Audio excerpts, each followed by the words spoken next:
Suck a look at you. You're listening to the Jersey Tuck Podcast.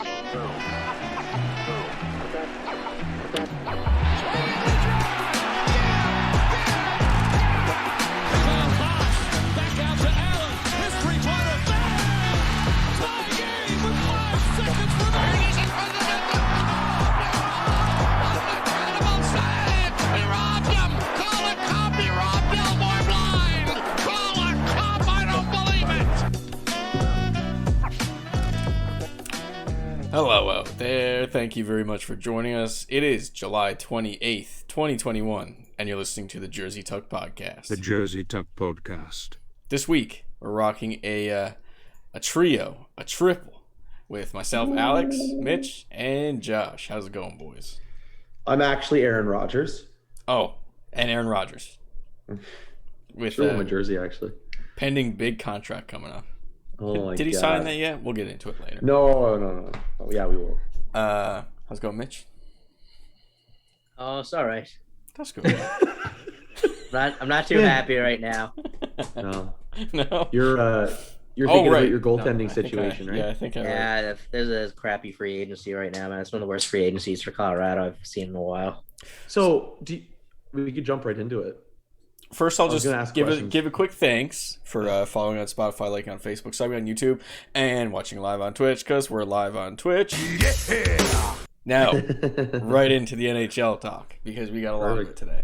I'll leave it to you guys. I'll give you guys the floor. I'll jump right into it. So, do you think that they were, Mitch, like they were a little bit preoccupied with what was going on with Landeskog? Yeah, That so they never focused anything on both right now. Yeah. So I think Landeskog and Grubauer and Makar took up all their time. Yeah.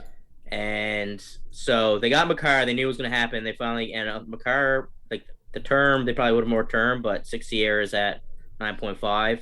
Take it. That's best kind. Then Landeskog, they finally worked out. They kind of knew it was going to get there, but it slowly got there. That's fine. And then Grubauer, was literally right up to before he decided to go to Seattle. So I think all those three guys ate up all their time, and once finally Grubauer decided he wasn't he went elsewhere. Most of the goalies are already gone, and it's in like a lot of the depth moves. So right now they didn't make no depth move, and they made no goal, and they're stuck. They're gonna have to trade for a goalie now. It's rough, but I can see who I think they're going to actually go out and get. They might have to pay a bit of a premium for him now, but I think Kemper's probably that obvious. I think Kemper's too, but now I also read too that Edmonton may be battling with the Oilers for Kemper, which will drive the price up. I also heard that when they were first talking with Arizona, Alex Newhook was part of the deal and or the request back, and they pretty much told him to frig off. And It'll have to change. Yeah, and they also now apparently Connor Timmins is someone they're interested. And they're relying on Connor Timmins being back and being a part of their defense this year. So I don't know how they're my dream at this point, and it has been even before this, was to get one of the goalies at Columbus. I like Merzlikins or Korpisalo. Okay. That's who I would really like to see, but I mean, right now, Colorado kind of dug themselves into a corner now that the teams know they're desperate, so now they're going to be trying to hold them to a torch. But it sucks because for goaltending too, like that was one of those ones that teams did not waste time. No, scooping up goalies, and because Colorado was, I guess, a little preoccupied. That was the first thing Toronto did, was pick up. Yeah, goalies. Exactly. Well, they said they were going to look at Anderson. What's Anderson's first name? I keep saying Craig. That's the other Anderson. Freddie. Yeah. That's who they were going to look at if Grubauer fell through. But because Grubauer took so long and went down to way past the UFA start time, Freddie didn't, and they were still trying to knock out because I think they thought they could get a deal done. Yeah. Freddie Anderson didn't want to wait around, so he signed elsewhere. That's rough too because he signed. I think it's a bit rich for Freddie Anderson now, but yeah, if he ends up, the one that blows my mind about that, like Freddie Anderson went 2 years, I think 4.5 per. Yeah, it was something around that, which is only just like about $500,000. I say only, but it's $500,000 haircut off of his salary from the last like 5 years. Yeah. But Freddie Anderson hasn't been the same goalie for a little while. No, than he was when he was hasn't. like carrying Toronto.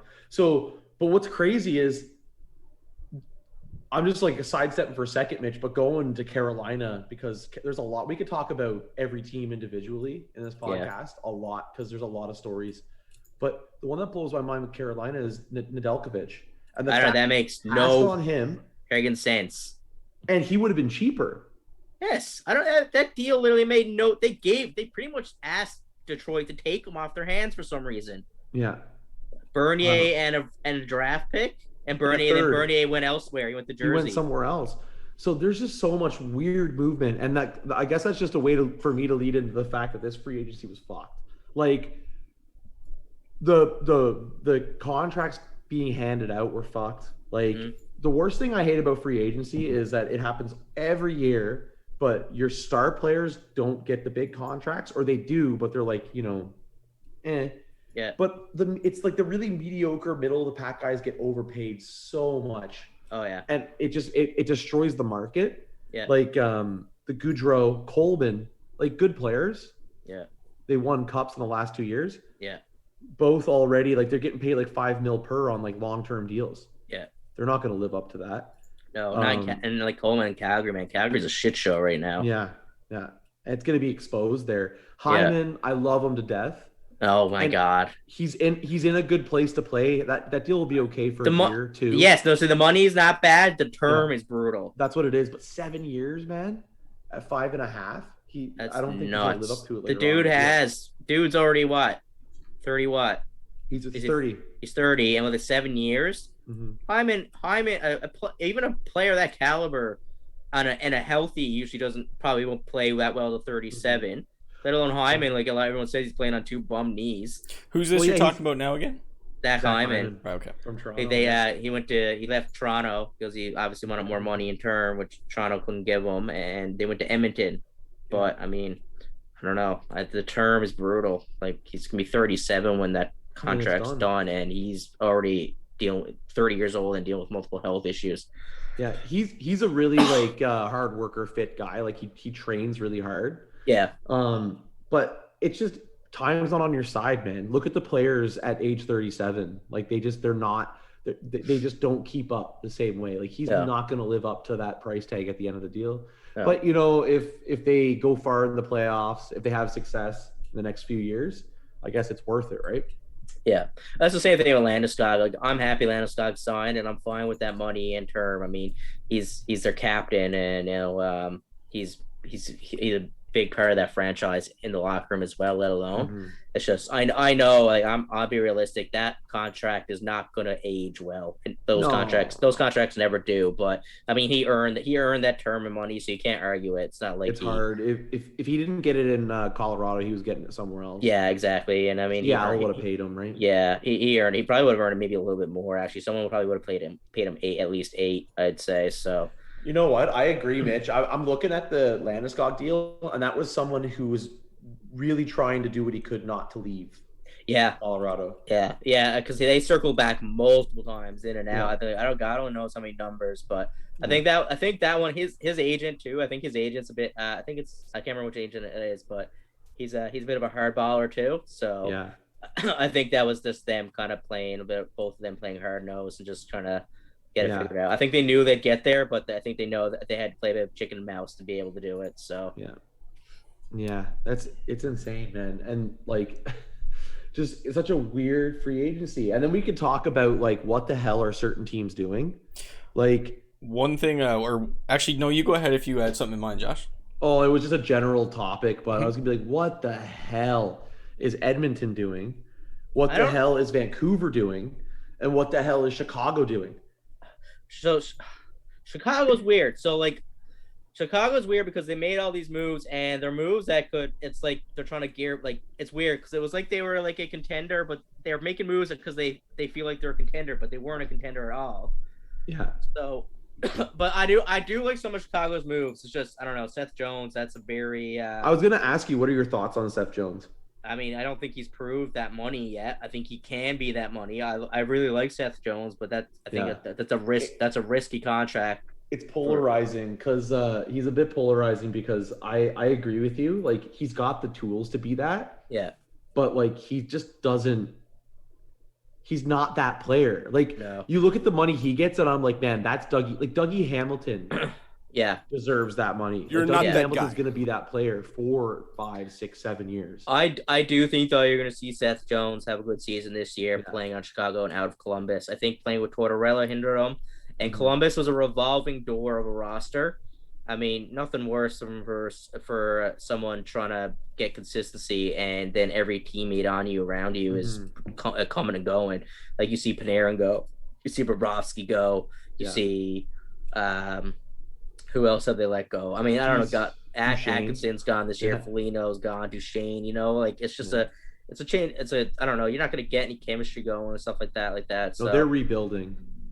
It's one of the obvious rebuild. The problem with Columbus is, man, they can't get guys to stay. Yeah.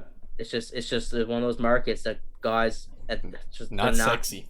It's not sexy. No, it's Columbus, Ohio. It does not ring. Oh yeah, it's a sexy market. What's funny is the one player that would have stayed, but it's only because they're rebuilding that he probably didn't go back was Nick Foligno. Yeah. Because he loves Columbus, right? And now he's gone to Boston, which is I think is a good fit for him. It's a good fit. I hate it. It makes me mad. Yeah. Colorado and Minnesota. I thought he might have went to Minnesota because his brother is there. Me too. But I don't know. But I think Boston. I think maybe he just made Boston makes sense. I mean, it just seems like a Foligno style kind of team. You know what I mean? There was more behind the scenes to that too, because Foligno's a guy. He's a heart and soul player for sure. Yeah. Like he says it all the time. Like he goes based on heart feeling, like on what he thinks is the right choice. Yeah. And one of the reasons why him going there is because apparently like his daughter had surgery at Boston Hospital. Oh really? Boston, like life-saving surgery. Oh wow! So he probably feels a bit in debt, almost in debt. There's a bit of a or like there's more trust there because if there's further complications and stuff like that's the place. That's true too. Yeah. So he's following that. He's like, this is a better place. Like because he even said it too. He's like, Toronto had an offer on the table for him. They weren't going to pay him as much as Boston did. But like he said that they had talks going on for a while. He had a presser today, or he had a couple comments today, and that was kind of one of the things. Like he wanted to kind of return to Toronto, or there was a mutual interest in returning to Toronto, but it just wasn't the same thing. Toronto didn't have the money to offer him. Boston had a ton of cap space. Yeah, Boston had more cap space than I thought, and they just kept adding players. I'm like, oh, that's a good move. Oh, that's a good move. It's like, see, God damn it. That's when they grabbed Olmark because Raska's out until the new year because he had hip surgery a couple days ago. We'll see how that goes, man. That's crazy. I will see. I mean, I think Olmark's a solid goalie, man. He looked like a solid goalie on a really shitty team in Buffalo. So yeah, he'll be fine in Boston. I think he'll be fine. And I mean, they got Swayman there who played great for him every time they needed him last year by the end of it. So we'll see. They traded away Darth Vader. Yeah, yeah. So we'll see. But yeah, there's one topic I really want to talk on, but we can just quickly go through some of it. Dougie Hamilton. That was the exact one I was going to bring up. Okay. Yeah, Doug. That's not the one the situation or topic I want to talk about, but Dougie Hamilton signing in Jersey. Mm-hmm. I think that's a smart move. I think Jersey is an up and coming team again. I think they're rebounding, and I think they got the right assets and stuff. And I think Dougie Hamilton showed. Again, there was a dip in his career. That's probably because he was in Calgary for a bit. But, it was.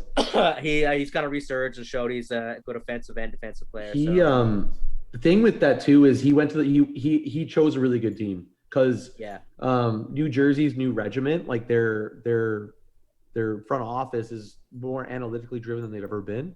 Yeah. Like if that was still Lou Lamoriello, it wouldn't be the same thing. Lou Lamoriello probably wouldn't have even gone after Dougie Hamilton. No. But his style of play is not the kind of play that you look at and you're like, oh, that's the hard nose, like prototypical Chris Pronger, like defenseman. He's an analytical like perfection though. Yeah. Like for like how he moves the puck transition wise, like when he's on the ice, like he gets more pucks on net than he lets on net. Like just statistically speaking, and that's where the NHL's going anyway. Yeah. But it's like a match made in heaven. Yeah, I think it's right through. I mean, they got a lot of up and comers. I think Mackenzie Blackwood is a star in net. Jack Hughes, I think, is gonna see him starting to produce now. And Nico Hischier, he hasn't been he didn't get healthy at all last year. So I think once he finally gets a healthy season, you'll start seeing. And I think Jersey is a team that you'll see on the rise now soon. So Yeah. Here's a probably question: decent choice. Is Subban like? Is he off the books next year? Like, is he just not coming back? Like, you think? No, he's playing. He'll play. Oh, Yeah. What's his contract at right now? Is it his last year? It might be his last year next year. I'm not sure. But he's Next year. the thing with Subban is not he's not what he was. Yeah. He So dropped off really hard. that's what I was saying. Like, it'd probably be good to have. Is his contract big? It's big. Yeah, because Same he as would have Dougie's. because he signed that when he signed that when he was a Norris caliber defenseman. Right. Yeah, cause that Hamilton contract is pretty hefty, but like they're investing in him because his. Would you say that he's in his prime now, or pretty close to it, or reaching it? Yeah. He should. He technically Subban? No. Hamilton. Dougie. Oh, Dougie. Is. Dougie technically should be in his prime right now. Yeah. That's a really good thing to bring up though, Alex, because like I think that might have played a role in their thought process in going after Dougie Hamilton, because they look at it right now. They got young players coming up. Yeah. That they don't have to pay right now, but they will have to pay, and then they have a stopgap because they have like PK Subban, who was intended to be that guy for a bit, but now they just put Dougie Hamilton in, who's going to take over as a number one guy. Right. And then PK Subban is just slowly phased out. And if he wants to come back to New Jersey, he can always come back on an actual like value deal. But he's not a $9 million defenseman. Not so anymore. with that contract, there's only 3 defensemen that have it higher next year. Can you guys name them? Ooh, Doughty. El McCarr. Doughty's right. What did Hamilton sign for? 63, 7 years. 9? So 9 per year. Yeah. Okay, so Cale McCarr and Doughty. And Erik Karlsson. McCarr's not there. It's probably not updated yet because McCarr only signed his because McCarr's 9.5 a year, but he only signed it there a couple days ago. So the ones that exist, though, it's definitely Erik Karlsson and Doughty. Yeah. One more. And there's one more, right? Yeah. Is the last one Pietrangelo? No. Ooh. Over 9. Who am I missing over 9? Hedman? I love these games. So Hedman? Do you want some initials? Yeah. No, wait. No, we can figure this out. Yeah. Okay. We could do it. I'm just trying to think of a stud or. It's not Hedman, though? Nope. Man, he's on a value deal. And it's not Weber. Nope. This is according to the Athletics, so. That's a good source to have. So. Do you want some initials? Teams now. Give it. Yeah. RJ. Holy crap. I just keep thinking Ryan Johansson when you say RJ. Yeah. What the fuck? Who's RJ? Oh, Roman Yossi. Jesus. Yeah. Roman Yossi. Okay. I was like, oh my god, man! Like, who am I? I'm missing out on here. Yeah. Yeah. I feel like the J might have thrown you off because it's pronounced differently. Yeah. Yeah. He's one of those guys that he does his job so well and quietly that you don't think about him. But I mean, yeah, that makes sense. For He's a smooth Yossi? operator. Yeah. I love Nashville's defenseman, and they have another one that's like that. It's Ekholm. Yeah, It's like that too, man. That guy could be a number one defenseman on most teams. Yeah, Ekholm is Just so solid and steady, but he'll never get paid. He'll get paid like $5 million. How about we do something? I got a little thing we could do here. If you want to say one other thing, Mitch, you go right ahead. No, I was gonna say Nashville's defense is their defenseman factory. It's nuts. They traded away Sam Girard, who was sick for Colorado a couple of years ago. They traded away Seth Jones. They traded away Seth Jones, who's just got paid big bucks. They traded away Ryan Ellis this year, but yet they still protected Weber. 5 defensemen in the expansion draft. Yeah, it was nuts. They're crazy. All right, so you guys ready? Yeah. I got a list of moves and like a ticker, a time. Oh, this is gonna be fun. A time thing of. It's just like a list of moves that have happened over the course of the day, and I'm gonna read them out, and you guys just give your quick 2 cents on them. This is a wicked idea. So this isn't going to be like the biggest moves. This is just going to be like I'm going to pick and choose. Some you might have already briefly touched on, but just give me your 2 cents once I read them out. All right. So these are coming. These are coming from ESPN. All right. Restricted free agent forward Alexandra Texier. Texier, yeah. Resigns with the Blue Jackets for 2 years, $3.05 million. That's a good deal. That's a good deal. Depth, rookie guy, good solid depth. He's guy. the one that flies too. He can skate, right?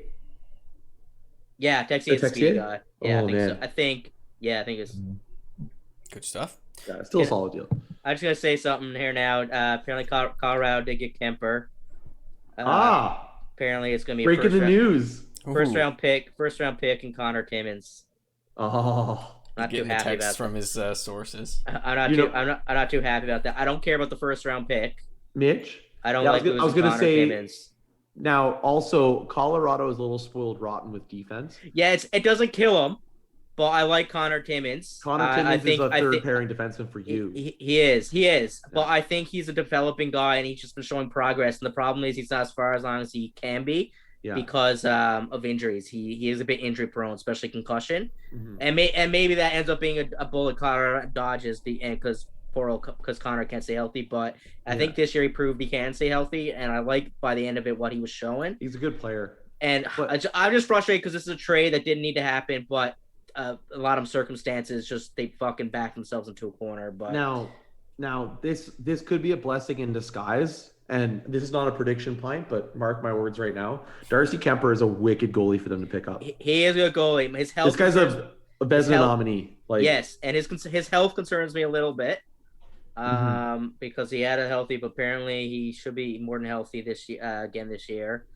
But we'll see. And I mean, the best part, every time Colorado played Arizona and killed them, the person that always made if Colorado lost or it was a tight game, it was because of Darcy Kemper. That was the only fucking reason. So actually, I'll give Jacob Chikrin a bit of credit there. That's it.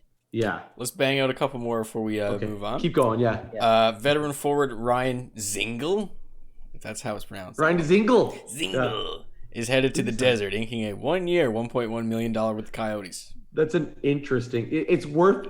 How much you say it was? 1.1. 1.7. That's good. That's a value deal. That's a value deal. It's good money for him. It's just not. It's not great return.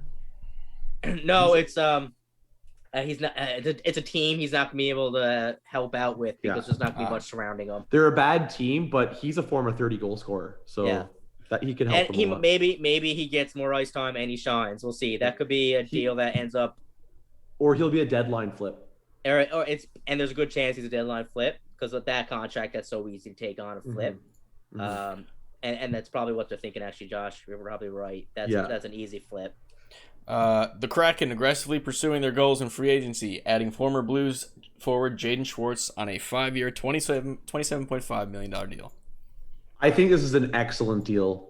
I like Jaden Schwartz, and I was one of those people that had a really soft spot for Toronto to pick him up. Yeah, I really wanted him on Toronto. I want a Colorado to pick him up too. Yeah, I just fear for Jaden Schwartz is who's going to be surrounding him.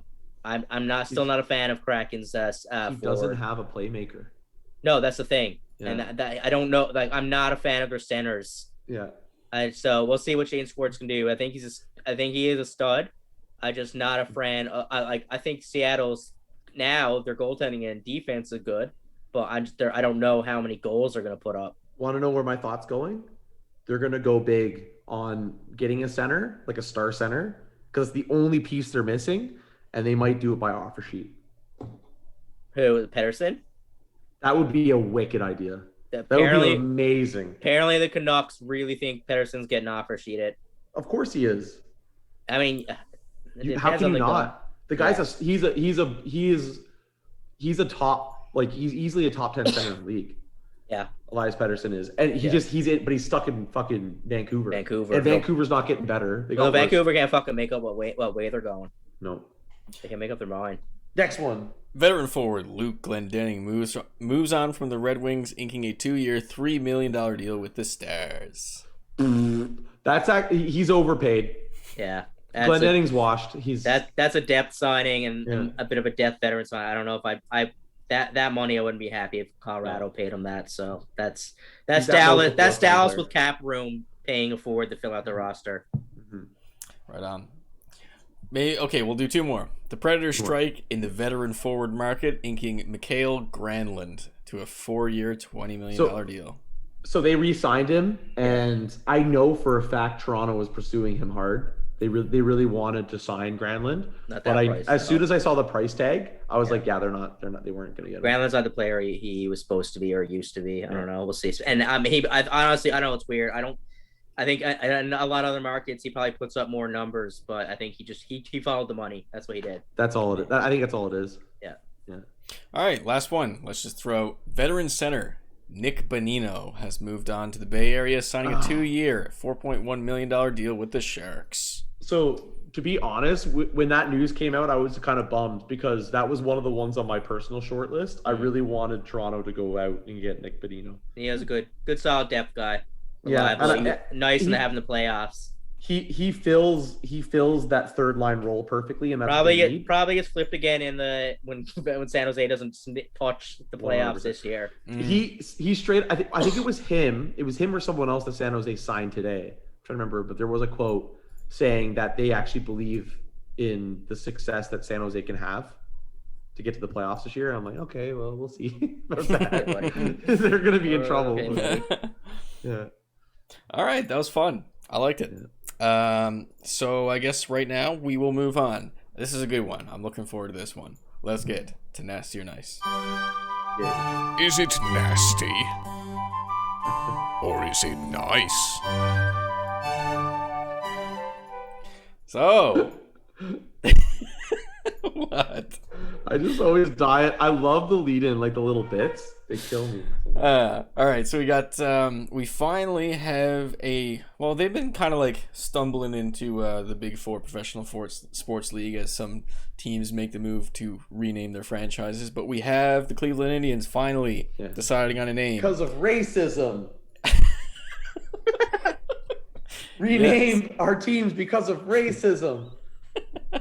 Oh, man. That's true. But it's funny how this comes to a head in 2021. Yeah, but really, like, you could not get more racist than the Cleveland Indians logo. Yeah, it's true. It's very true. Oh, my God. Who cares how beloved, if you're watching the video pod, got some air quotes going on, but who cares how beloved that mascot is? My God. Yeah, it's pretty bad. They decided on a name for 2022, so next season. They're going to use the Guardians, the Cleveland Guardians. Does it have a ring to it? No.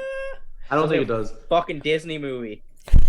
So what we're going to cover on the Nasty or Nice this week is both the name and the branding. I don't think they've released their kits yet. I don't think. So it fucking matters. We gotta save it. We got a couple. And now I haven't read too much into the history. Apparently, there's history beyond it. So maybe we'll like find that as we're discussing it. But right now, I think all we have to go on from a tweet from Mark J. Burns. The Cleveland Indians are now the Cleveland Guardians. The club announced, and we got four graphics. I guess we got the letters for the jersey. We got a G. We got a C, and we got Guardians, which I don't know what that one is. I guess the other jersey. Trying to pull it up here. But it's funny. I had a knee-jerk reaction. I was like, I love this, and then I looked at it, and I was like, you know what? A Guardian is an angel, and that G looks very similar to an A. Oh no! And there's a team called the Angels in the majors already. No. So apparently Guardians is local to Cleveland because they actually have I don't know if it's statues or something. Okay. Statues are called like the Guardians. Okay. So there is a background to the name. I don't know the full history. I'm sorry to anyone who listens to our podcast that is from Cleveland. But another reasoning that is kind of funny, I feel like they went with Guardians because it had an IANS to it, and they didn't have to change like the same font, like they had the same look. Yeah. I think they should have went with the Backyardigans. But change this Backyardians. Backyardians. The Cleveland Backyardians. Baseballians. All right. But okay. I still think I like the G. I don't know why, but I think fucking Hate it. I think that's the one thing I like. The name, no. Yeah, I think that's basically what I gotta say about it. The name, no. The G, yes. It's just kind of ho-hum. I feel like they could have...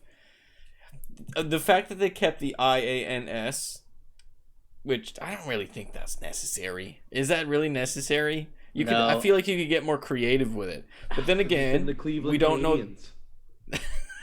You say the Canadians? Yeah, there's been the Cleveland Canadians. But yeah, We already got another team named after Canadians Yeah. in the NHL. Yeah. This will be the ANS, not the ENS. Yeah, Canadien. What are your thoughts on it, Josh? I'm on like I never liked the Cleveland Indians logo to begin with, or the font or anything about the team. Yeah. Never a fan. Again, sorry to our Cleveland listeners. LeBron I didn't James like is it. listening to the podcast. Yeah, I didn't like it. So looking at this, I'm like, the fact that they tried to stay suit and stay as close to it as possible just turns me more from it. Like they should have just gone full rebrand. Yeah. Just go full rebrand and come up with something cool and new. I think so too.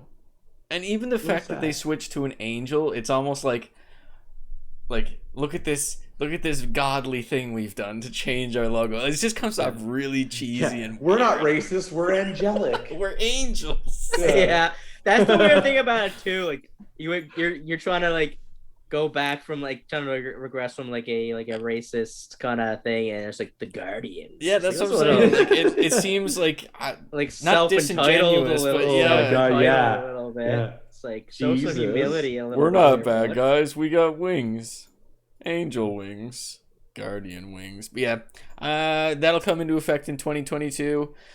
It doesn't look like, from what I've seen on Twitter, I don't think people like it very much. That goes for Indian fans or Cleveland fans, and they're still the Indians this year. They didn't go with the whole Cleveland Baseball Club kind of route, I don't think. No, they stuck with it until they changed their name. Yeah. Not like Washington, which is even more racist. And Edmonton as well. Edmonton got their new logo. And Yeah, that was actually nice. That was awesome. yeah. Smart.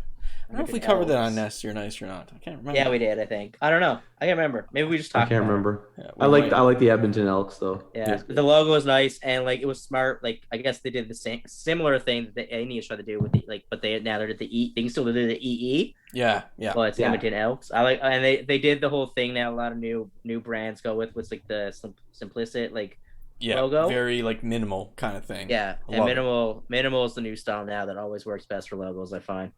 Yeah. So look forward to the G with the wings on it for your Cleveland Guardians. All right, we'll move on to the show now. I hate that team, and I don't know a single player on it. I don't like them either. They ain't no Jays. Fuck them guys. All right, so we're gonna move on to Simone Biles right now. This is kind of a big hot story today. Was it today or yesterday that it happened? As of recording this podcast. So it's been kind of a trickling effect. So Yeah. I think she's hauled out of 2 competitions now. Okay. Versus one. I don't know, because it was official yesterday, but there was she already hauled out or That's what it was. the day before. Yesterday she pulled out of The all-around competition. Yeah, it was the all-around competition she pulled out of. That's supposed to be tomorrow. That's tomorrow. Tomorrow's all-around competition she hauled out of. Okay. So then, is she out of the Olympics now altogether? No, there's still some more events that she could possibly play next week. Okay. Yeah. I So heard that they're taking it by day basis with her. Yeah, yeah, that's what it said. So, go ahead, Josh. well, I was gonna say like gymnastics is one of those crazy ones too, because like I know like you go to work, you talk to people, everyone's got their opinions are like assholes. Everyone has one. So like quite literally like, and it's all like it's all over the place. But like I've had people like be like, oh, what the hell, like it's just gymnastics or this and that. Like to be honest, man, like you got to be in the right headspace for gymnastics. 100%. If you're not gonna like for gymnastics, like if you feel like you're not in the right headspace, like I think she messed up one of her landings. Like one of her landings. Yeah. And that was one of the telltale signs. She's like, I can't do this right now, because if you can't get it right, or if you feel like you're off, you can like destroy yourself. Oh, 100%. You're flying through the air. You're trying to stick a leg. There was some tape where you could see her talking to her teammates and her body language, and you could read her lips. And she was saying something along the lines like something's not right now, or something along the lines of that, or something's fucked, or I don't know. But her mentality wise, she just wasn't there. And I mean, like you said, you got to commit. When you're going, if like you're anything, especially like if you're going for the springboard, Right.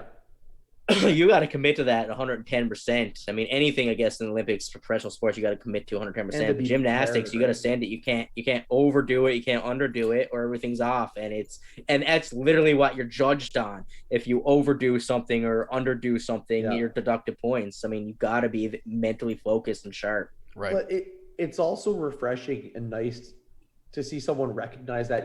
It sucks because you know that she's been training. Yeah. Through COVID, through everything for the Olympics here now, and then to just be like, I honestly can't do it. Like, but it's nice to see that someone can like take that moment, like she's not pushing through it and making a career-ending mistake. Right. Yeah. Well, the thing is now too, and like I wonder how much pressure she's never had as much pressure as she does now on her, before she does now, because she's considered the face of gymnastics and the best gymnastics ever in the sport kind of deal. So I wonder how much of that pressure is getting to her, especially now with the media attention there. Right. So I wonder if that's weighing on her and stuff like that. And we don't know what she got on her going on in her personal life. There could be some kind of situation going on where it's weighing on her. Yep. So there's a million different things, but like there's history and stuff with like personal situations with Simone Biles, but like no. But like if you're not watching the video pod, watch the video pod. I just threw on the pit vipers. Everything was a little bright in the room. But like it's a little frustrating, but at the same time, like she's carrying team US in those Olympics. Like it's about time that they kind of like, especially in the team event, like she shouldn't have the pressure for her team, because she came out and said like, I feel like there's a chance that I can let my team down, or something along the lines of that. It's like, well, she shouldn't feel that pressure because she's been carrying them all the way to the fucking final. Yeah. They ended up with a silver though, if I'm right. Yeah, I think they still match. I mean, they got a capable team, but she's by far a star. She's the Usain Bolt of gymnastics, right? She's widely considered the best of all time. Yeah. So, I mean, there's like people get like, there's so much stupid shit I'm seeing being said by people, and even like professional like media people about her not going on, her hauling out and all this stuff and everything. And I suppose like selfless stuff is like, one, she doesn't owe you shit. No. Exactly. And two, she's done more for Team USA and the sport that you could give her that leeway, and she can do what the fuck she wants. So go fuck yourself. Right. Yeah. I mean, like, I'm with you guys on all of that, but I do think it's appropriate to look at it the other way as well. Just that she's a 24-year-old athlete. The biggest thing for me is on your guys' argument, and with where I'm in agreement of is what I'm saying, is if you're not in the right mental while you're doing a gymnastics routine, that's bad news, because gymnastics is dangerous straight up. If you land the wrong way, you can potentially kill yourself. So it's bad. But I do think she deserves to be criticized if she's the top in her sport and she chooses to exit the biggest stage. I do think she deserves a certain degree of criticism if she's not 100% there. That's just my take on it. I get what you're saying. I mean, like, that the hype is built around her, and then and like this has been how long Olympics has been here forever, and they know parenting, and now all of a sudden she can't do it. But I think that maybe just comes with sport, though. It comes with sport, like, and you don't know. Athlete, you don't know how you're gonna respond or anything, or like we don't know what she was dealing with going into this. Like I said, 100%. Once again, we don't know any personal stuff, and we don't know. Maybe it's like I said, this is probably the most pressure she's ever felt in her life now, even before. So this is something she's not used to, and maybe she's cracking. We don't know. So guaranteed. You don't know. You don't ever know how your body, your mind, or anything's gonna respond until you're fully in the situation. So at the end of the day, I think it's just the one thing that can be applauded is the fact that she recognized it herself and didn't make a mistake. You know what I mean? To be like, hey, like it's probably best that I don't participate. in this because I could really either, screw myself up or maybe I might ruin the competition for you guys. That's what she actually said in the presser was, I'll usually persevere and push through things, but not to cost the team a medal. Right. Yeah. So she has confidence in the team. The Team USA's were good regardless. So, and like you said, like if this was like, she's probably performing if she's doing like an individual judged sport. Yep. But Yeah, I mean, like you said, she's not gonna, if she thinks her head's not in it, why drag her teammates down with her, right? Yeah. The issue's a lot bigger too if those sports, like the individual ones, come up and she's pulled out of those too, right? Yeah.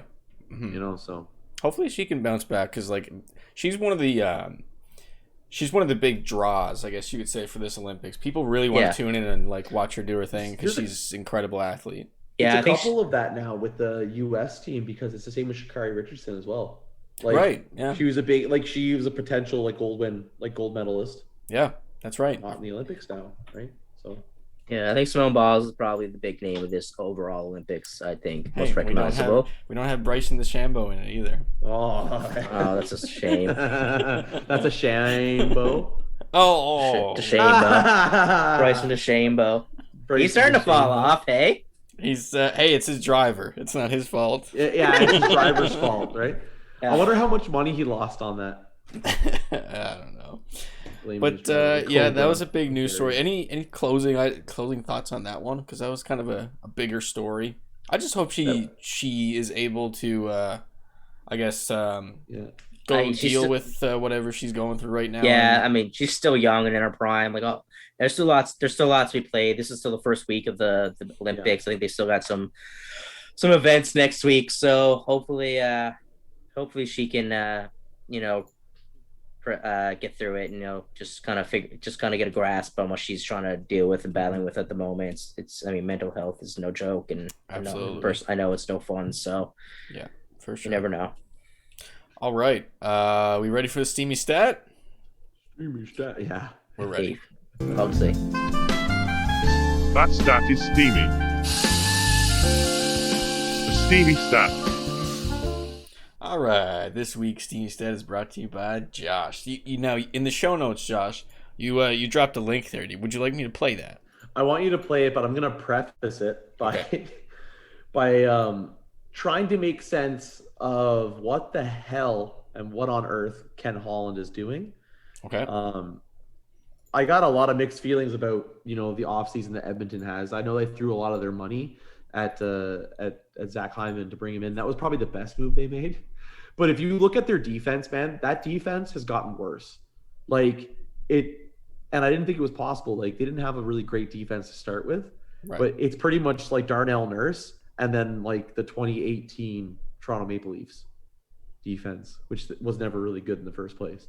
So we'll see how it goes. But this is pretty much Ken Holland's breakdown of salary cap structure and how he plans to allocate salary cap to fix his team and win a cup. All right, 2021. And one thing I found great about this tweet is brought to you by @OilersPain. All right, let's take a listen. Just gotta hear it. Unless you want to be at $74 million, 75 or 81.5, less the 4, you need a little, that's your cushion. So if you want to run your team at 76, 6, that's 81.5, less the 4.1, unless you want to go, you leave all that money out there. Unless you want to be at 70. What? Like, what are you getting at? Like, what are those numbers? It was like someone threw a salary cap question at him and he just started freaking railing off numbers. 76 plus 9.6%. I don't even know. What is that? It's like this week on cap gymnastics with Ken Holland. Yeah. We have Simone Biles. Yeah. Oh my God.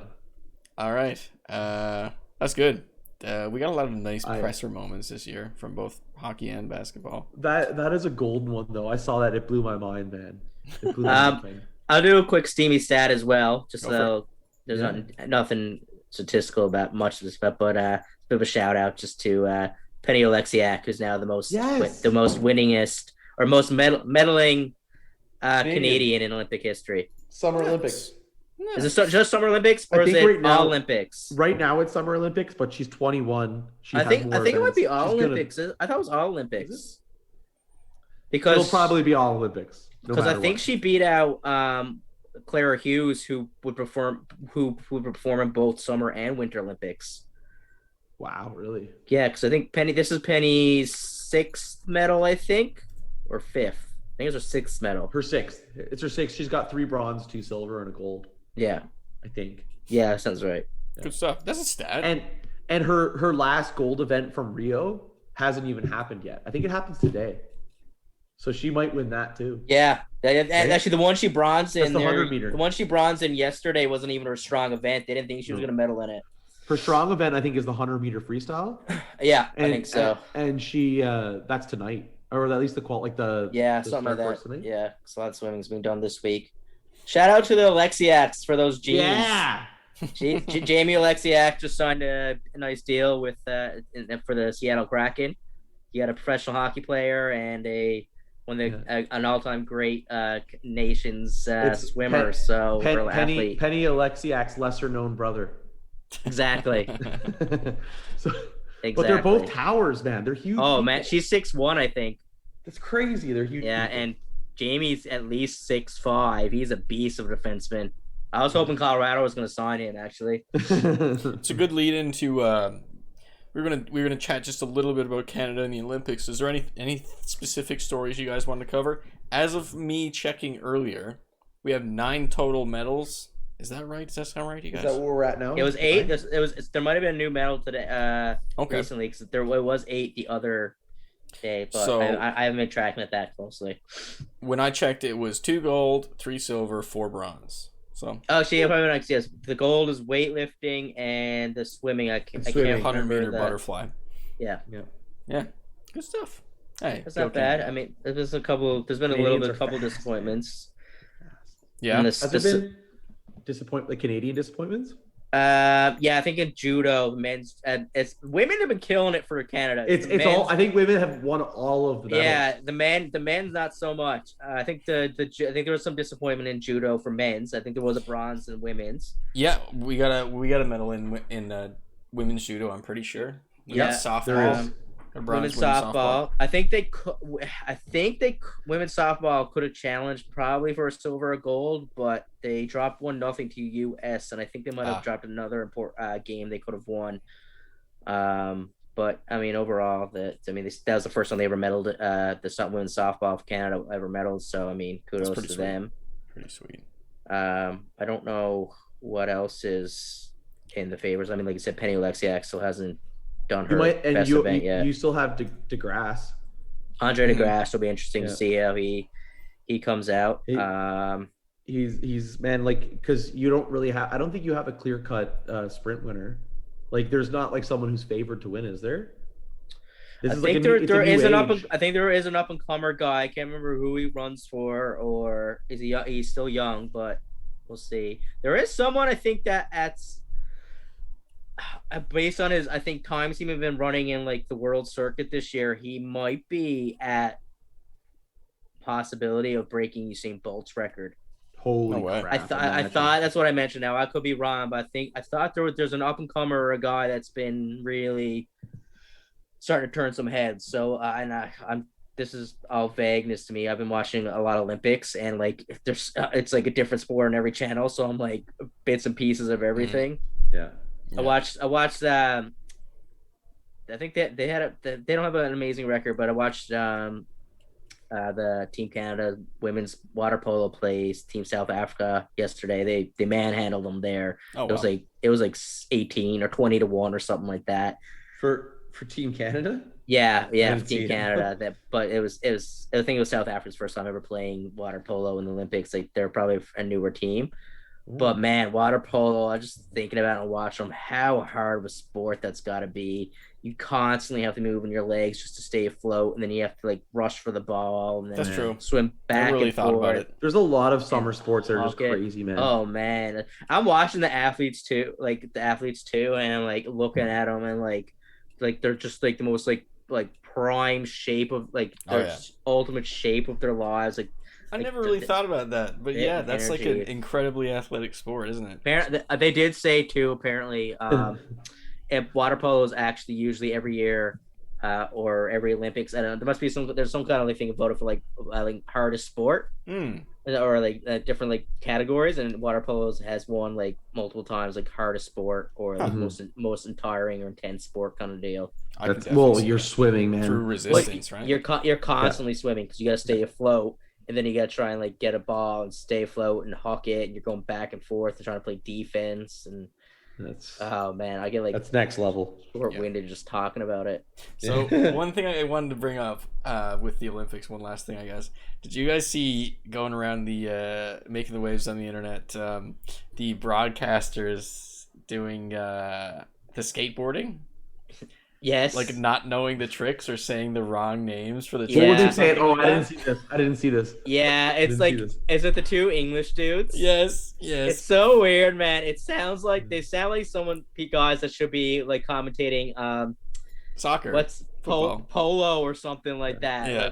That's what the kids call a heel flip. That is a fakie. Yeah, a fakie. Superb kick flip. Yeah. Fakey superb, beautiful McTwist. McTwist. Oh my god. So yeah, I think of one of the silliest named ones too. A banana. A banana. A Benihana. Benihana. The skateboarding's been interesting so far. I think they've only done the street stuff so far. Yeah, but it's been pretty good, man. There's like 13-year-olds though, like medaling and winning it, shit like that. It's nuts. But like they're killing it. What an excellent shove it. Nailed that shove it. I believe that's what the kids call a pop shove it. I believe that's what the kids call a shove it. Beautiful, excellent shove it. Just so but yeah, that video was pretty funny. I think it was just some guy recording his TV just reacting to it and just like basically chirping the dude for not knowing the tricks. You think if you were a broadcaster, you'd be like in that kind of community, and I don't know. I'd say what it is, man. I think there's like cultural difference. Yeah, and there's multiple broadcasts, and that's a pretty niche community. Like if you're doing X Games and stuff like that, it's always the same people broadcasting. Yeah. So I think that now there's multiple broadcasts from multiple nations. So I think you're limited to how many knowledgeable people like that can commentate doing it. Yeah. So it's probably that, but I mean, like, I don't know if they got NBC or anyone got like in the States, because Tony Hawk is there as an ambassador for it, and he's like, because it's the first year for skateboarding. Hey, man, so get him I mean, on the mic. I don't know if he's on the mic or not. I've heard him on the mic before. It's pretty good. So, yeah. But I don't know. It's pretty cool. It's just to say, kind of keeping that same flow, which I just thought I was kind of interesting in watching the other day. But I found it kind of weird. The more I think about it, it's surfing's first year too, right? That's insane, eh? Surfing's there, but I just think about it. That wouldn't surfing limit where the Olympics can have the places too, because they're out in the ocean, right? This is not a pool. You wouldn't be able to do surfing Vegas. on like landlocked nations. Like Calgary hosted the Summer Olympics before. They wouldn't be able to do a surfing there. Let's send them over to West Edmonton Mall on the wave. That's where you'd have to go. That's where you'd have to go. Yeah, like, so I don't know. In the water park. Yeah, they literally have to send them probably out to BC to do the surfing. Yeah, I guess that's what they have to do. That's a good point. But watching it too, man, it's like it's so weather dependent. Yeah. And it's like it's such a weird sport. It's like you'd think surfing would be such an enthusiastic sport and like cool sport to watch, but right. It was so hard because half the time the guys are just waiting for good waves to come around. Yeah, I could see and then that. like and they'd be like, oh, here it comes, they're getting it up, and then the wave would just die out on them, and it's like, okay, nope, that was nothing. But like, how do they? I mean, we're like going off the rails a little bit here now, but like, how do they score it? Do they time it? If one guy doesn't get a good wave, it's like, well, that's it, bye. Well, no, basically, so you get priority. So you get priority. It's just priority 1, priority 2. So if someone gets a good wave going down, the next guy gets the priority on the wave he chooses. Okay. It's coming up, it's like he'll be like, yeah, I'm taking this wave kind of deal. Interesting. And if he gets anything out of it and gets a run out of it, then the priority switches. If the wave dies, then nothing. There's no penalty or anything like that against you. It's just, it is what it is. It didn't end up being. But it's weird because you could it stacks your scores. From what I watch is like your runs stack your scores a little bit, Mm-hmm. and if the waves aren't going in your favor, it can get out of hand quick. Right. Like if someone's getting lucky that the waves are going their way, which are their priority selections and stuff like that. It's very strange. It's a very weird sport because it's just so dependent on different factors. So it's I don't know. It was interesting to watch. It wasn't exciting as I thought it would be. It's true though, because like it's always like glorified extreme sport. It's like, look at these guys getting pitted in the big waves. Yeah. One guy cracked his fucking board. That was pretty intense. It was literally just the pressure from him coming down. He just went down. His board snapped in two. Oh no! Oh wow! Next Olympics, someone's gonna get eaten by a shark. That's the natural progression of things. Yeah, I'm waiting for the shark attack in the Olympics. It's just gonna be if like you fight off a shark attack, that's an automatic gold. You should just get the gold medal. Right away. Yeah. Just make sure they have like underwater cameras too. Just get ready for the shark fights. More Jersey Talk tech. We'll switch to a little discussion of the upcoming NBA draft, which is tomorrow. Man. I think it's tomorrow. Thursday, I think so. Yeah, I think so. I'm pretty excited for it. I got some stock in it. I know you got stock. You're number 2. Number 2. It's very weird as a Rockets fan to be that high up in a draft. Who do you think they're taking? So this was my prediction pint. Who do you think they're taking versus who do you want them to take? Yeah, that's a better question. Who do you want them to get? I would love to have Cade Cunningham, but he's almost certainly going number 1. I think. Number 1. So I would like Jalen Green. I did up a little analysis of the top 4, and based on like needs, who I think they should draft, and generally with the progression, I think it's possible. I think everyone would have wanted Cade Cunningham, but I'm just doing it as if like picking from what's available kind of thing. Based on the needs, based on the needs, you said? Yes, and the needs, yeah. Okay. So the Pistons. Let's talk about the Pistons first. Yeah. They both of their rookies this year, Isaiah Stewart and Sadiq Bey, did really well. Both of them are bigger fellas, so I think it opens the gates up perfectly for the biggest point guard in the draft, Cade Cunningham, and literally too, 6'8". He's going to be. I think he'll fit right in for that team. That team, as it stands right now, much like the Rockets, is basically just a lab for young talent, giving younger guys minutes and right now establishing your lineups kind of thing. So I think Cade Cunningham will probably fit in any team, but it's going to be good for the Pistons because they're right ready for a guard kind of player to go in their lineup. They ended up the season with 20-52, and of course they had the first round pick. Second up, we have the Houston Rockets, which ended on a lovely 17-55, league's worst record. Awesome. We have the second pick, and it's the worst record since 82-83. Man. So that was a good time. Really, see, I was hyped for like the first 9 games of the season or something like that. Then it got depressing after James Harden left. But the way I look at it is you have 2 guys that are taking up space right now on the contract or on the books. One is John Wall. He has a colossal contract which they need to get rid of. They'll probably end up buying him out because he just doesn't fit the timeline whatsoever. And you don't think no one would take John Wall, eh? It's too expensive. He's too expensive. That's what it is. He's just not worth the money. Yeah, I don't think. I think it might have been similar to. I'm not sure what LaMarcus Aldridge's contract was like, or Blake Griffin's when they abandoned that. But people just aren't willing to pay that much because there's guards around the league that are a lot better, or guards that teams want to work on. You know. That guy's fall from grace has been so unfortunate. I know. Yeah. Because John Wall was a great player, man. He was. He's very athletic.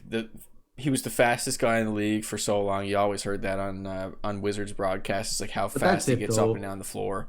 But it almost feels like he got old quick. That's what it is, though. If you're a guy that anytime that you're someone who's an athlete on athleticism, you decline a lot quicker. Yeah. Mm-hmm. That's all it is, man. Your gears are going 100%. Yeah. And your body breaks down faster. Right? Yeah. And like plus, your body breaks down, and once it starts to do its natural decline, the stuff that was there, just your natural gifts, they go, as opposed to players that depend more on high skill. Not to say that John Wall is not a highly skilled player, but yeah. How old is he now? Jeez, let's just take a look. John Wall is, I'm going to guess, okay, he's 30 years old. He's 30 years old. See, I would have said John Wall is like a 34, 35-year-old player. But he looks that way now, right? Yeah.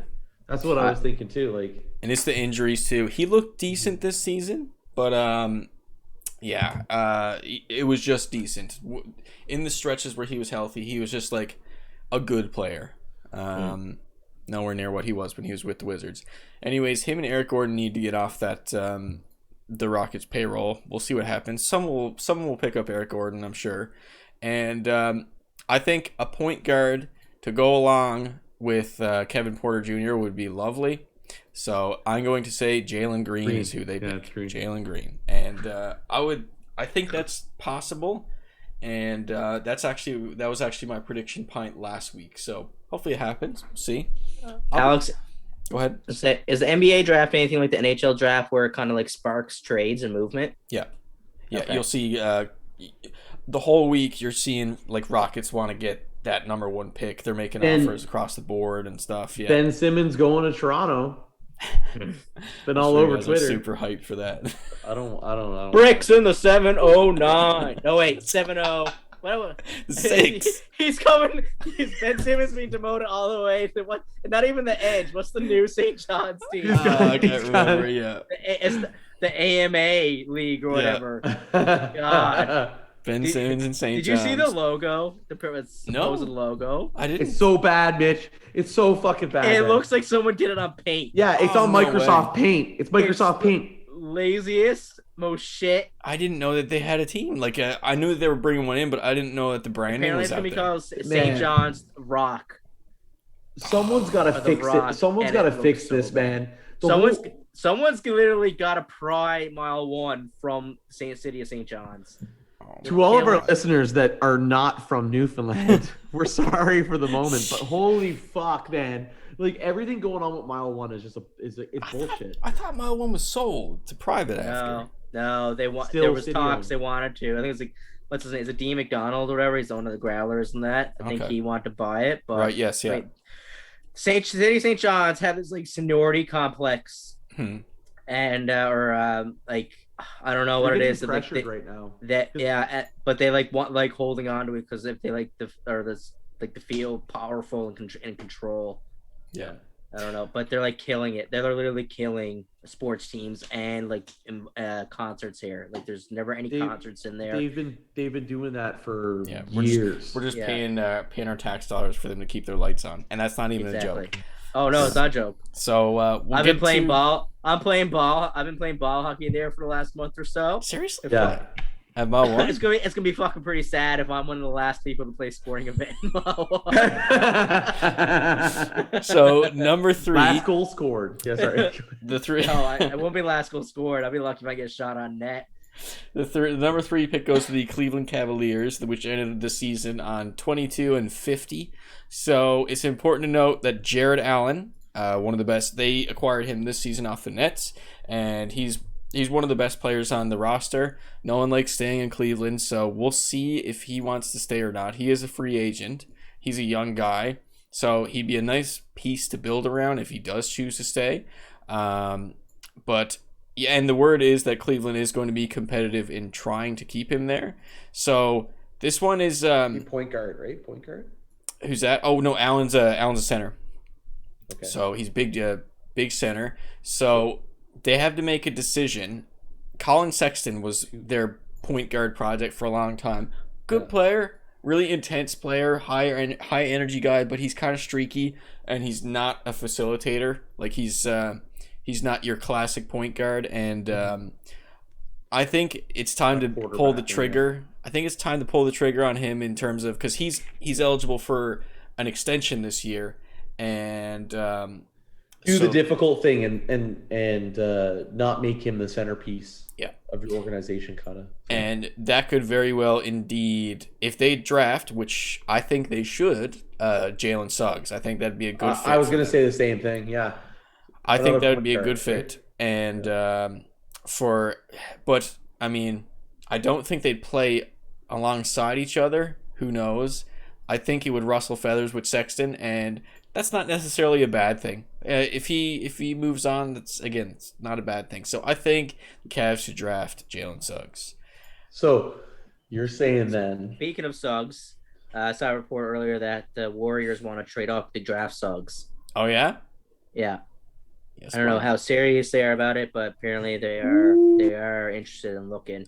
Yeah, the Warriors are looking to get some other piece for the remainder of Steph's prime and Clay coming back. They'll make some kind of move somewhere. But last but certainly not least, your boys, the Toronto Raptors, which is it's so awesome for me because obviously I have a soft spot for them that they managed to get the fourth pick. It's a good draft year, right? Yeah, and Rockets and Raptors. Exactly. They ended the season with a 27-45, very disappointing for them. They had high aspirations coming back in the season, not necessarily like guaranteed. They had a lot of injuries this year too. Yeah, and just like drama and whole Siakam not being home. Yeah, and exactly. That was a huge thing. That's an underrated huge thing. Yeah, not being able to come back to Canada. And Siakam chewing out Nick Nurse. Remember that? Yeah. That was strange. That was odd, yeah. It was just, and it's exactly that. It was a mess of a season. So one of the big things, obviously, Kyle Lowry, it's pretty much guaranteed, barring some big event that he has played his last game as a Toronto Raptor for now. He might do one of those, like, at the end, the very end, retire. Yeah, it's like one of those retirement contracts, like the. Yeah. Is DeMar a free agent this year too? He is. Yep. Yeah. They're gonna go to whatever. They're both going to the Pelicans. They're going to the Pelicans. The Pelicans. I'm calling it right now. The Pelicans. There you go. Pelicans are out after Kyle Lowry. Hey man, get DeMar DeRozan, Kyle Lowry, and Zion Williamson. Beast. There's literally talks about Kyle and not on the Lakers. Yeah, the Lakers are apparently pursuing him and Chris Paul. But why not? Yeah, why not? Are you gonna get both of them? You're gonna get one. You're gonna see the price tag for Lowry go quite low, I think, compared to obviously what he's coming off of, which is it was like a thank you contract essentially. I don't remember the exact numbers, but it was huge. Like it was big. Yeah, and I don't know what Chris Paul's gonna do now either for his contract. Is he gonna take low money just to get back to where he just was? I think Chris Paul's more likely to go to the Lakers, in my own opinion. Like I feel like I don't like Chris Paul and the Lakers because he can't make that his team. It would never be his team. It's LeBron. It wouldn't even be close to being his team. He'd literally have to shut up and play basketball. But he's such a good facilitator. He's incapable of doing that. Honestly, I think if he got to the Lakers, you'd see him in LeBron's face. Because he's very commanding in terms of being a leader. I think LeBron and him not playing with each other, like, are huge fans and friends and whatnot. I see. But playing together, I think you get a different relationship. Have they played together and done well for like Team USA? Maybe. Team USA though is a weird thing. That Team USA is where they just know what it is. Yeah, this is a weird year for Team USA. We might give. Yeah. Now I just watched them. I just watched them play against Iran and killed them. Oh, that was just. But murder. that was Iran. So yeah. Let's see Luka and the boys.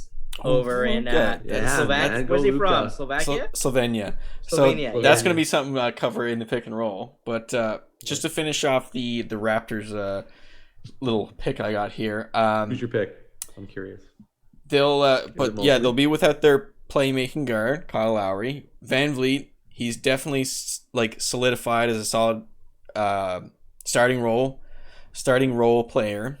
And I think they might throw a bit of money at Gary Trent Jr. This season, a center has been a huge gap in their lineup. I think they could really benefit from a center, and exactly, I'm thinking they should draft Mobley. I think to who's going number 5? There's a unanimous number 5, and I forget his name. I can't remember. He's the one. Is it Florida State? No, it's not Florida State. I can't remember, unfortunately. Before you go ahead. I was only gonna say because it reminds me of that because a lot of people are saying like that's the prototypical like Raptors development player is exactly that. 1 second. As soon as I see the name, Scotty Barnes. It's Barnes. It's Scotty Barnes. Yeah, like he's like that because he's such a solid defender. He's got like the rounded game. The one thing is they just don't know what the offensive ceiling is. Right. So that's the one thing that's like not quite there. But that's such a Raptors kind of pick because they always build that way first and then. You talking Barnes or Mobley? Scotty Barnes. Yeah. That's a Masai Ujiri pick. Right. In line with how he is. Yeah. I think those the ones that I listed out, I think that's quite possible to actually happen even when I picked for needs. I think those results are quite possible. One that might switch is the last two that I said. You might see the Raptors get Suggs and or of course, like you said, Barnes and Cleveland might pick up Mobley because again, you got the Jared Allen situation. Is he going to come back or not? And that's what I'm thinking, Alex. I'm like, if Mobley doesn't get taken third, he's probably going to get grabbed by the Raptors. But if it's a point guard falling to 4, I think there's a bit more of I guess like an internal debate there, right, for the Raptors. Like they might actually go with Barnes. So I just took a quick look at the free agent list. I knew it was not great, but I didn't know it was this not great. We have Chris Paul, awesome, fantastic. Still, he's a veteran, but everyone knows. I'm still so sad for Chris Paul right now. I know. Everyone and the success of the team, you almost want to see him go back, but you still want to see him get a chip. So, anyways, I want him to go wherever he can get a championship at this point. Yeah, you have Kawhi Leonard, another fantastic player, and this is where it gets bad. So, okay, Mike Conley, one of my favorite players ever. That's another one. Yeah. Kyle Lowry, DeMar DeRozan, Otto Porter Jr., Victor Oladipo, and this is where we can pretty much stop because, not looking great. That's all you got, eh? Yep. You don't got much to choose from. It's no NHL free agency where actually, sure, we went on and on. Like when I was looking through just the topics to read off, there was a billion moves. Pulling it, I was laughing at it because it was like almost $1 billion worth of money. Oh wow! Today by NHL teams.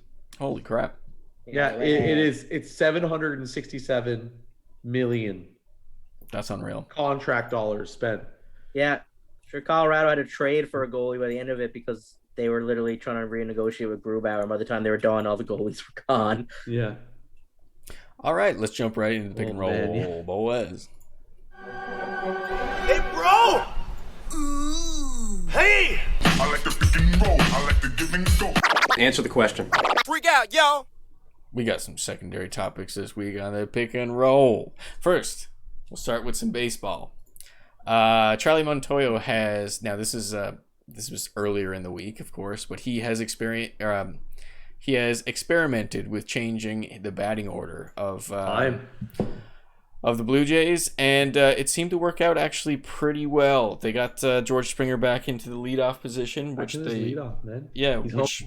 they assumed that he'd be in because that was his main role as an Astro, and doing well. Did well his first game, and he homered, got a crazy outfield catch. Yeah, he's probably gonna stay there.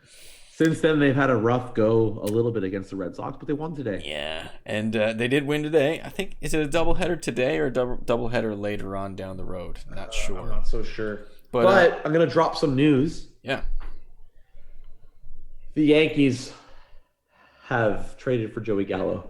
Oh, really? It's official, yeah. Yeah, it came in while we were. It came in while we were talking about the last thing. Oh, man. He was New York Yankees finalizing deal to acquire outfield Joey Gallo from Texas Rangers. Oh man, he was a target. He was a target for the Jays. And someone else saying like they were told that John Boy was saying I was told the Yankees were on the outside looking in with the Jays and Braves ahead of them until about an hour ago. Okay. They re-upped their offer big time. I gotta say I'm kinda cool with it because again, as everyone knows, we just need pitching. We need pitching more than everything. Just go all out on getting someone who could throw the ball, please. That'd be great. We talked about Cleveland's rebrand already, but one thing I also want to say, Marcus Semien, who was in the leadoff spot before Springer took over, he was doing excellent, but then they went on the slump. So I was just thinking, and obviously that seems to be Montoyo's mindset as well. It's like a perfect time to just, all right, shake it up, see if we can get back into what we were trying to do, and obviously the numbers will come back up for the rest of the team. I did find it weird that Vladdy was hitting second. I don't know about that. That's interesting though too. Yeah. Yeah. For the most of the year they had him in cleanup or? Yeah, 3. Yeah. You had 3, yeah. 3. And 4 was Teoscar, I think. Maybe. Might have got that wrong. But yeah, main thing is Springer's back into number 1. So let's and the trade deadline's coming up, which we'll cover next week. We'll talk about it a bit more next week because we covered Gallo, but we'll see all the moves first. Yeah, we'll talk about them because I feel like there's gonna be a couple of Jays moves there for sure. So next we got some football, American football. Back on the Deshaun Watson topic, he has reported to training camp, and apparently according to team staff, he's been nothing but a complete professional and not a distraction. So yeah, that's that. He'll be playing until they take him off in handcuffs. That's pretty much it. Mid-game. Yeah, mid-game. He goes to throw, then all of a sudden there's a cough on his head. He's like, ah! That's it. That's it. But also with Deshaun Watson, there were more complaints filed this week. However, they weren't what do you call it? They weren't allegations. They were just complaints against the investigation. So there are 10 women that have made complaints to the Houston police. 8 of the women, according to Harden. Who's Harden? I don't know. Name is by Hardeen. Hardeen. Shame on me. Probably his lawyer or something, is it? Yeah, it was something like that. Are among the 22 women who have alleged civil lawsuits that Watson sexually assaulted them or engaged in sexually inappropriate behavior. So yeah, more stuff keeps piling on. We're still waiting on a resolution of that. Who knows when that will come. Next up, Aaron Rodgers. He has also shown up to training camp. Does not have a contract yet, like what we were saying earlier. Is that correct? He has a contract. Oh, okay. So I'm gonna give you the lowdown on Aaron Rodgers with your pit vipers. Vipers, because he showed up with them, right? Welcome to the Viper Pit. Welcome to the jungle. Welcome to the Packer. So with Aaron Rodgers, he was already under contract. He's under contract for another 2 years. But in the NFL, your quarterback has so much leverage now that what happened is he actually had it out with management and upper main office for Green Bay. That's why he was holding out. Right. Yes. He was requesting a trade. That's what that was. He was requesting a trade. He said he didn't want to play in Green Bay anymore. That's right. So now he's kind of stepped off that stance. I think they've come to an agreement where they've restructured his contract, and he's going to play in Green Bay this year with the kind of the ahead promise that he's probably going to be moved next year. And so I don't know if you guys saw the post-practice presser that made the rounds today, but he basically said he's pretty straightforward about it. He said he would like to have more pull in things that affect his job, is what he said. And he also was really dissatisfied with how the how ownership and management treated veterans and locker room guys, and he named 10 players that he said he shouted out a lot of his teammates that he thought were good presences in the locker room, and he was just venting in a press conference, just calling out. I love seeing that, and you don't see that in hockey, but in sports like basketball or NFL football, you see a lot more of it, man. And guys just letting their personality loose, right? And that's a big one because honestly, this is a big win for Aaron Rodgers. He got exactly what he wanted. The deals and the moves that the Packers have made since it convinced him to show up to camp That's all Aaron Rodgers. Yep. Like they're bringing Randall Cobb back. Mm-hmm. And he was playing in Houston, was he not? He was, yeah. Yeah. They brought Randall Cobb back solely because Aaron Rodgers wanted him. That was 100%. not like Cobb was one of the names he dropped in the presser. So yeah. He's like Randall Cobb, like he wanted him back. Yeah. And I kind of love that Cobb dropped like the picture of him in the Packers getup. He said he's coming home. I'm coming home. Yeah. Oh, that's cool. Cool stuff. Yeah. Are you a bit more enthused with the way the Packers season's looking now, Josh? What do you think? I'm amped for the season now. I think it'll be a good season, but it'll be really interesting to see how successful they are with Aaron Rodgers, with like having more input on everything. Yeah. Because I think like at the end of the day, all he wanted was the same thing that Tom Brady pretty much has. Like Tom Brady goes to a team like the Buccaneers and he tells them, "This is who I want. This is what I want." Kind of like LeBron Jamesy kind of thing. Yeah. Like LeBron James, exact same thing. So when you're rocking the rings that they have, I mean, true. Yeah. Now Aaron Rodgers only has the one ring, but at the same time, he has been like 4-time MVP. Yeah, he's widely considered. I understand that too. I bad understand where Rodgers is coming from, but I mean, from a business standpoint, if you're management, man, like having a player dictate what you fucking do is like the ultimate pain in the ass. It's like it's just like as a GM, you gotta be sitting there like, fuck me, right? I can definitely attest to that because James Harden. James Harden was that. There was a statement that came from an anonymous person in the organization that said he basically had the final yes or no on every decision made. And you know what? Maybe that's why we didn't win a championship. That's a recipe for disaster, in my opinion. It's like you do your job, I do my job, and my job is to put a winning team on the field. And I understand you're our star, and I'll do what I can to surround you and make your team better. But like, I don't know, man. When it gets into picking and choosing your lineups, it's just like no. I'm gonna give you who I can get and what we can make work. Right. And then your job is to make that work. Yep.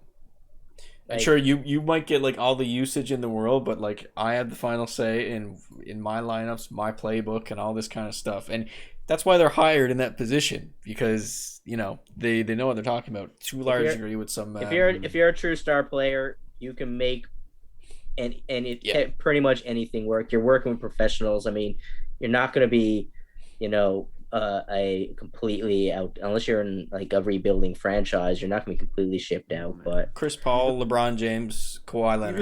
Even look at Tom Brady, man. Like the teams that he had in New England. Like all you had was him and a really good coach. Like they had good players, but it was always a revolving door. Yeah. So we talked a lot of hockey at the beginning of the show. One big thing I wanted to just mention Canada is have another bronze. Just saying. Nice, sweet. What's it in? Rowing. I thought they came up short. Row that boat. No, win bronze medal. Women's pair. Another women's medal. Something must have happened because I like a few minutes ago I read they came up just short and in fourth. Oh, I don't know. That was TSN. Weird. I wonder if something happened in the decision, like some kind of like penalty to like the third place team. Maybe. But yeah, Kaylee Filmer. Yeah, sorry. No, it's all good. Jack Eichel. He, according to his agents, expected to make imminently expected to make a deal. You got any predictions, boys? Well, it's apparently a trade's probably coming in the next sometime this week. I should have just said this summer on my prediction point because I said the draft.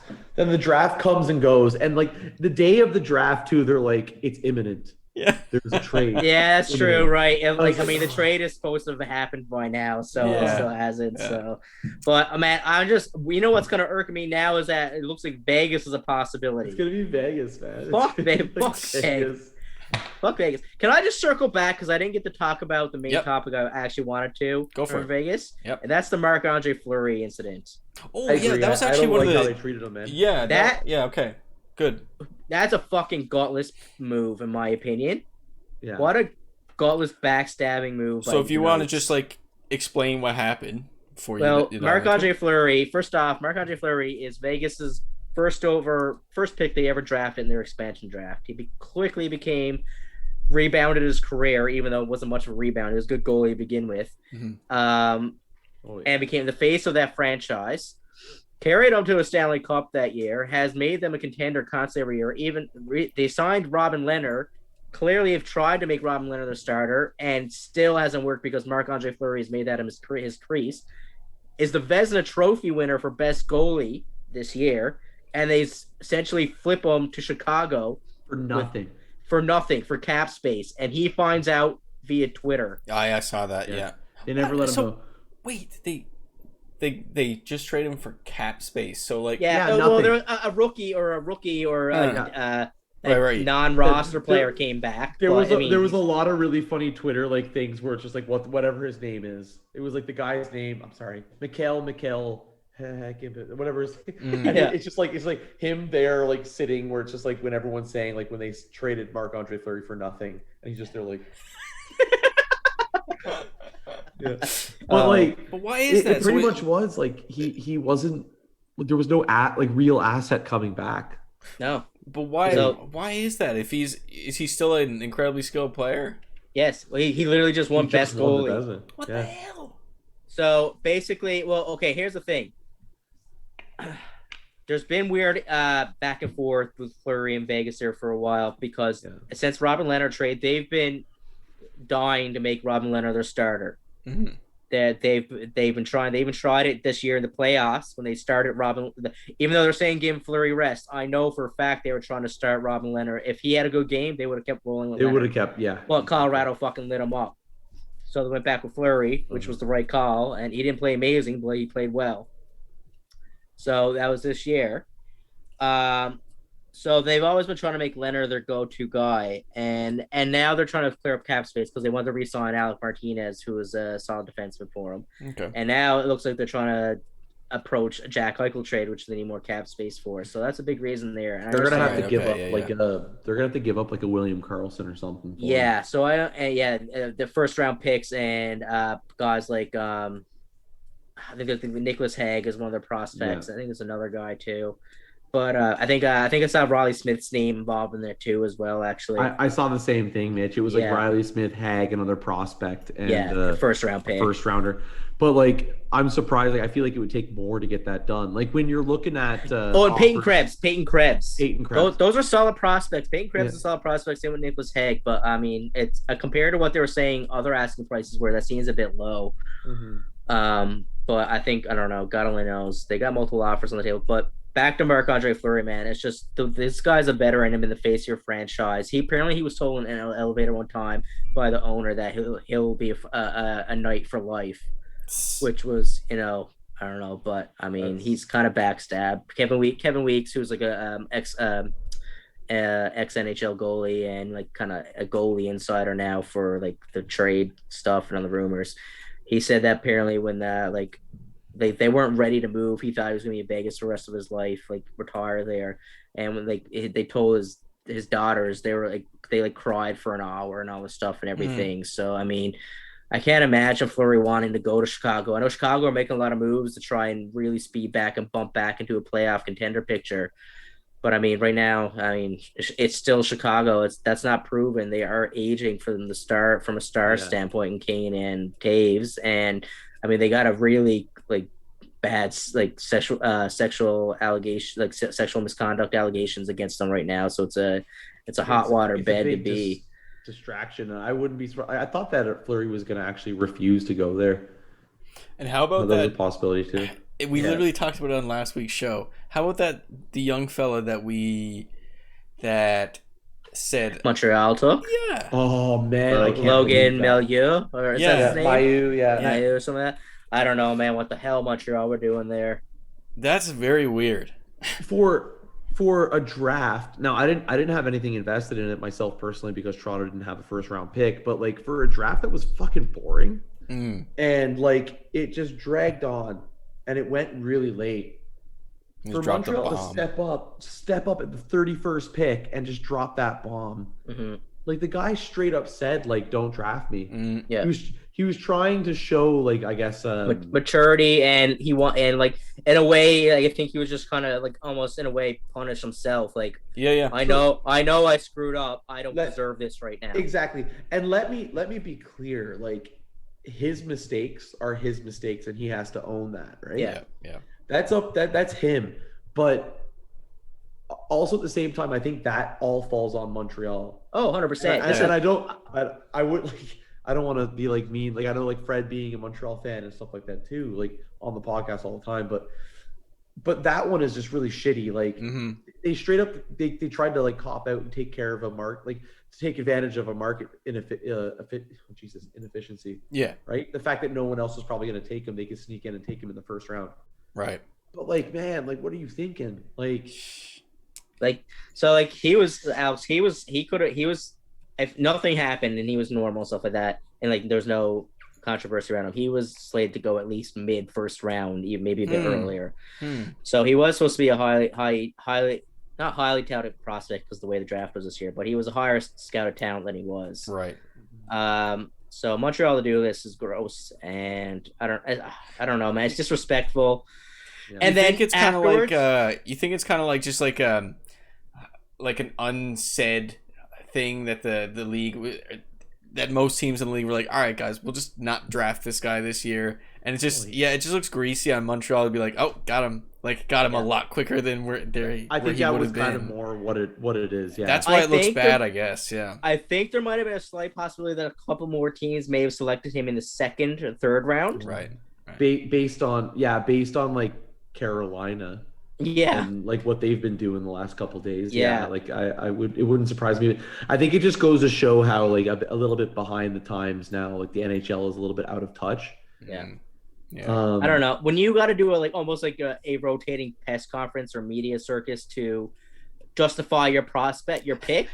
I think you fucked up. And then today, Jeff Molson, the owner, released a statement like dead in the middle of height of free agency. He released it at the exact time that it opened, just so that it was like under the radar. Yeah. And so apparently he's not going to play at all for him this year, which he probably wasn't going to anyways. Yeah. And do you hear the head of scouting? Like him trying to answer the question. You didn't hear that? No, I didn't. Where they asked him, I think it was Arpon Basu that asked him straight up about that pick. And the guy tried to answer. I can't remember what his name is. Something Trevor something. Head of scouting from Montreal, or one of the scouts from Montreal. And he was asked the question. And honestly, it was a question along the lines of, I can't even remember. It was just something that was worded in a weird way. It was just like, what makes you think? Like, you know what I mean? Like it was to do with this issue.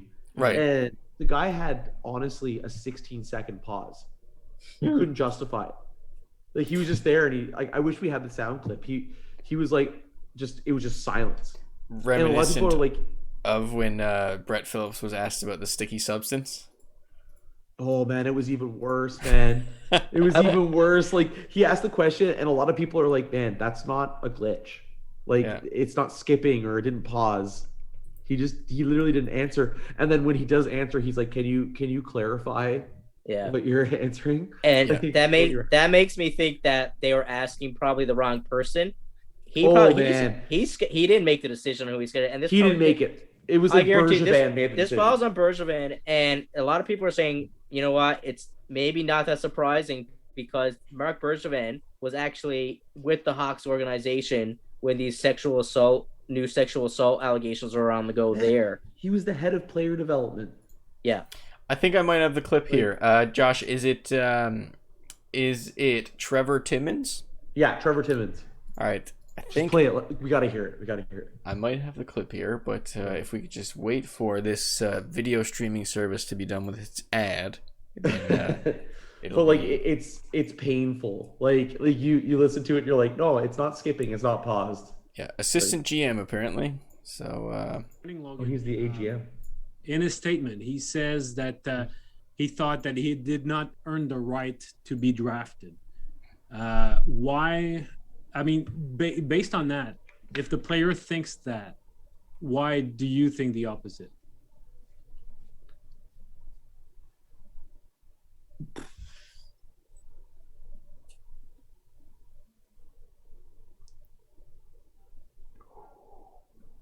Brutal.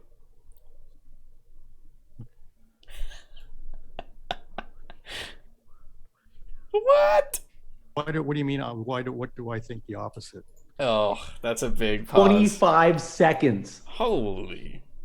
He almost paused for 30 seconds. He's like, oh, what do you mean? Do I think the opposite? And that was a pretty straightforward question. Yeah. It was.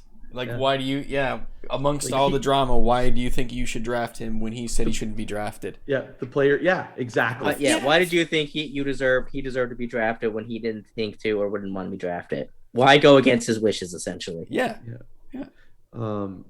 That's you think that would, like you said, Mitch, it feels like a straightforward question that actually you might be able to answer. You might be able to kind of bullshit your way around. I mean, the answer is pretty obvious. He's a good hockey player. He was a good hockey player. Yeah, that's it. It's true. He's a good hockey player that we think can turn around. Like, even mention something like that. I'm surprised that he didn't even drop some bullshit like that, right? Give him all the resources he needs to turn around and make himself a commendable young man. A better person. Yeah, exactly. But man, like, I think you hit the nail on the head, Mitch. Like, at the end of the day, it wasn't his decision. No. Like, he could have probably been someone who was like, no, that's not my pick, and then he was overruled, and then he was put in front of the media to answer that question. True. Very true. I think Montreal's reasoning here is we'll take him now. We'll take the heat. We're a program that can take heat. We know what heat is. We'll let it blow on her. We'll take the abuse here. Let it blow on the rug. And by the time he's ready to play hockey, he'll pretty much be forgotten about. And we'll move on. You might get the cameras on for his first game, but aside from that, greasy moves from Montreal. All right, we'll end up talking about a little bit of basketball. We already covered the draft, but so there's rumors that the Raptors are eyeing Jarrett Allen, which we discussed earlier. Jarrett Allen and the Cavs. So that's moves that affect probably my what's going on in the video. I don't know. But that affect probably like what I was talking about earlier, because the needs for drafting a center and stuff like that. So if the Raptors are interested in Jarrett Allen, that seems to hint that they're not so interested in Mobley, because they have another big in Pascal Siakam, which they've locked up. So we'll see where that goes. There's a lot of talk on them trading Siakam too, hasn't there? Or has it died down a little bit? It's died down a bit, yeah. Because I thought the Warriors were interested in trading for Siakam. Yeah, they were earlier this season. Yep. So, apparently, the Warriors are looking to deal James Wiseman, which is their big, and probably get someone more established. Yeah, he would have been part of that deal, I think. Yeah. So we had a bit of Team USA losing in some exhibitions that made the rounds. Basically, it just comes down to a team of very, very, very talented dudes playing in a different rule set and not playing that great as a team. So, exactly. Figure it out, boys. Get together, Hey, Kevin Durant. Team building. Figure it out. So, Cade Cunningham has agreed to a humongous endorsement with Nike, and apparently it's way bigger than anyone in the draft. That doesn't surprise me. We'll see what that ends up being. Luka Doncic got a W for Slovenia, their first ever Olympic men's basketball win. It's kind of it's interesting. 48 points, tied for the second highest total in men's basketball history.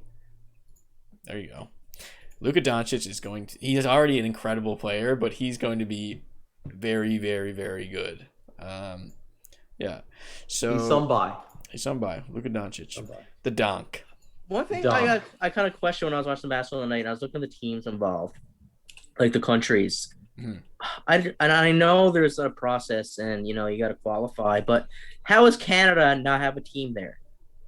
Well, like a team of like NBAers, professional basketballers in the top league in the world. We got bumped in a tournament. I know, but it's just like there's no way. Like, was Iran in that tournament? I honestly can't remember who was in a tournament, so shame on me for that. But like, I know exactly what you're saying, Mitch. The fact that you have a team full of, and we read the team on one of the podcasts. It was like all NBA players. Yeah. And like good NBA players. Yeah. So And it's probably even better if Jamal Murray's healthy. Yeah, exactly. I think R.J. Barrett was on it and everything. Like, yeah, very good players. Yeah, Andrew Wiggins was playing like quality basketball. I mean, and I understand they lost, and that's how the tournament works and stuff like that. But qualifying tournament works. But it's just weird just looking at the teams that are in the Olympics right now. Yeah. How like they you're saying, like Iran. How are they there and Team Canada not? It's just this team is clearly better than a nice handful of teams that have are something in the to do Olympics. with the fact, though, that like a lot of the players weren't playing for Team Canada. It probably does. It took a while to convince Canadian players to play for Team Canada, did it not, Alex? Do you know anything about that? Like, remember, like for a while, like they couldn't recruit. It has a history players. of being weird like that. I know what you're saying. That's why men's like Team I think Canada soccer sucks. I think Shea Gilgeous-Alexander didn't want to play, which is a big loss as well. But still, they had like a team full of great players who ended up being on there. So it's a bit confusing. Mind you, though, Mitch, the Canadian men's team is actually pretty solid right now. Oh, they're picking it up, are they? They're pretty decent, like soccer team, and they got some good star players. They got like Alphonso Davies plays for Bayern Munich as a wicked player. Well, the thing is, and it's good that he's playing for Team Canada because for the longest time I remember there was guys like that, for Alphonso Davies, for instance, and they wouldn't play. They would play for like for Alphonso Davies, for example, he'd play for Germany or something like that because he has dual citizenship. Yeah, or like England and stuff like that.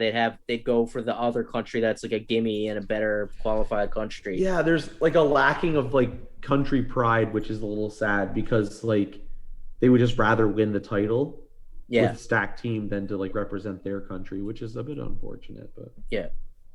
So the very last topic we got was the first big trade of the offseason for the NBA. Essentially what happened was Jonas Valanciunas went from the Grizzlies to the Pelicans, and the Pelicans moved over Steven Adams and Eric Bledsoe. It was kind of weird. They opened up some space, right? They opened up some space, and I just thought pick swaps confused the crap out of me, man. I was looking at the picks, I was like, what the fuck is going on here? Yeah, it was like picks 17 and 51, but it ended up looking like the way it was worded was like they get 51 picks. It's like, what? Yeah. But then also like the other side gave like a first round pick and a third round pick or second round pick too, didn't they not? It was janky. Yeah. Yeah, it was like a swap. It was like pick swaps. Yeah.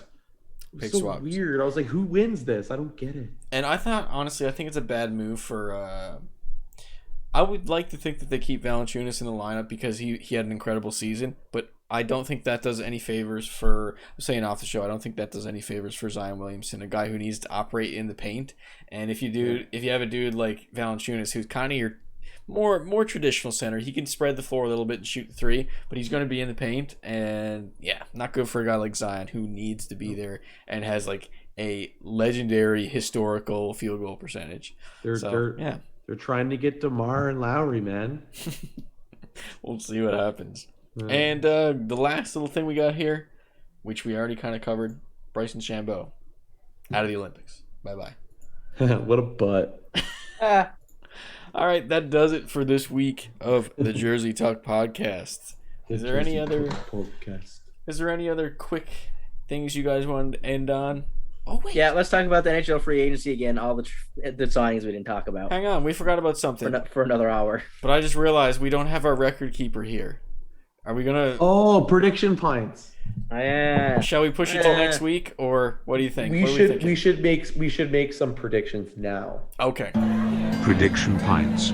Get your crisp prediction pints. Sing it, Patrick. Say it, Patrick. Oh man. Say it. Say it. I don't know what the score is on everyone's previous prediction pints. Yep. I do know that I failed my last one. Yeah, I did too. I said 3 to 4 trades between the podcast last week and the end of the first round. And draft. we had what, 8? I think there was like 6, at least 6. Yeah. Now I said play like roster moves, but there was still like 6 roster move trades. I said Eichel was getting traded by the draft. Didn't happen. Still a Buffalo poop. So my pick last week was I got the I got the okay to do it. It was a delayed pick that isn't going to get cashed in this week. It'll get cashed in the following one. It was Jalen Green going second. So we'll see how that turns out. So does anyone have a one in their head right now that they're thinking about? I almost want to make an NHL free agency pick. You can. Or a trade pick. Or I want to make an Olympics, Canada Olympics pick. Ooh, that's a good one. Okay. What are you thinking? We should make some Olympic picks. Think women's soccer team. Okay. I think they end up with a bronze medal. Okay. I think that's what I'm gonna say. They end up with a bronze medal. I don't know how specific I want to get, but I'm gonna say Penny Alexiak is going to win another gold medal. Ooh. Okay. Just to reiterate what I was talking about Penny too, because I looked up while we were talking. She's tied for most. Right on.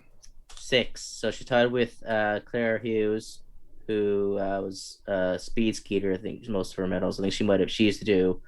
So Claire Hughes, am I saying that right? I could be wrong.